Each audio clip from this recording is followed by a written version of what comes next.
Hey guys, welcome back to another video here on the channel today. So today's video is going to be how to make a firework star factory using the auto crafter.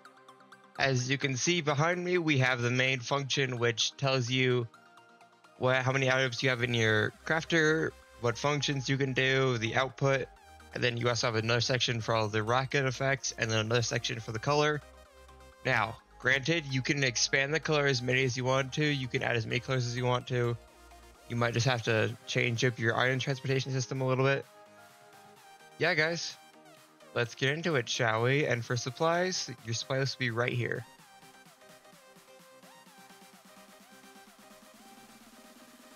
So to start this section, what you're gonna go ahead and do is you wanna have your standard 3 long, 4 high section. Now, this is just gonna be your different components for the rockets.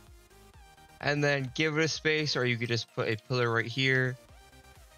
And then you want to have 1, 2, 3. So this is going to be your gunpowder. This is going to be your crafting button. And this is going to be the button to allow you to mix the star back into the system. So go ahead and build up as tall as that one. And then on the exact same space, go ahead and place 1. And then 1, 2. This is going to be your chest area. And then 1 more. And then pretty much build these up, except for leave this center section open. And then just cap this one right here. And because this is going to be where your chest is going to be.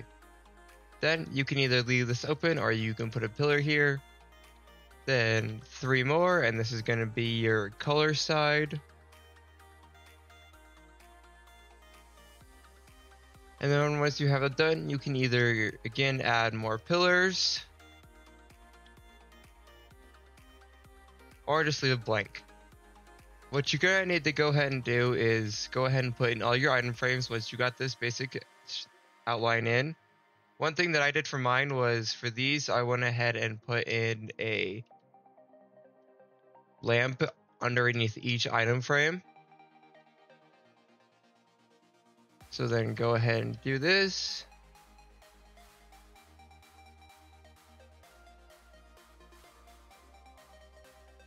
And again, these redstone lamps are optional. You don't need to do them. That's why when I was doing the outline, I didn't leave a space. Because you don't necessarily need them. I just like them for the aesthetic touch. And then up here, one thing that I also added was a status bar. So if you want to go ahead and add the status bar, you need to have that top line removed. I need to push 1 more back. But go ahead and do 1, 2, 3, 1, 2. And then kind of just give you like that nice like status bar effect.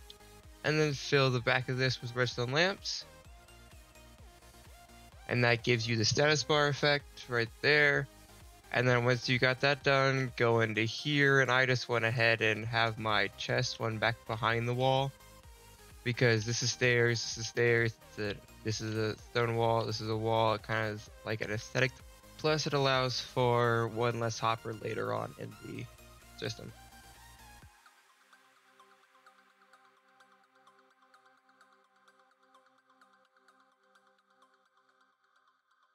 But yeah, guys. Once you go ahead and put your buttons in, that's going to be step 1.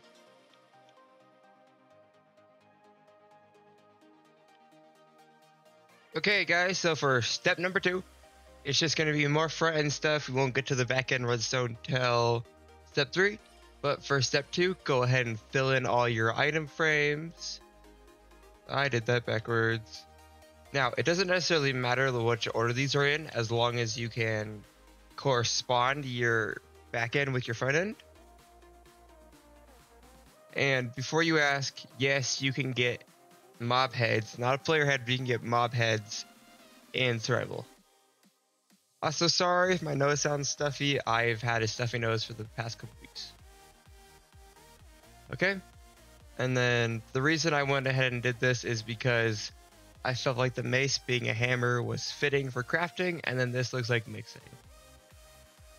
Okay, And as I said in the intro, the color panel can be expanded to as long as you want to.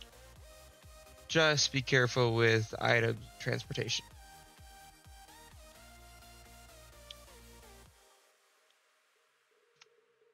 And there you have it, guys. Step 2. And also the end of part 1. Part 2 should be out by Friday. And I hope you guys have a good rest of your day.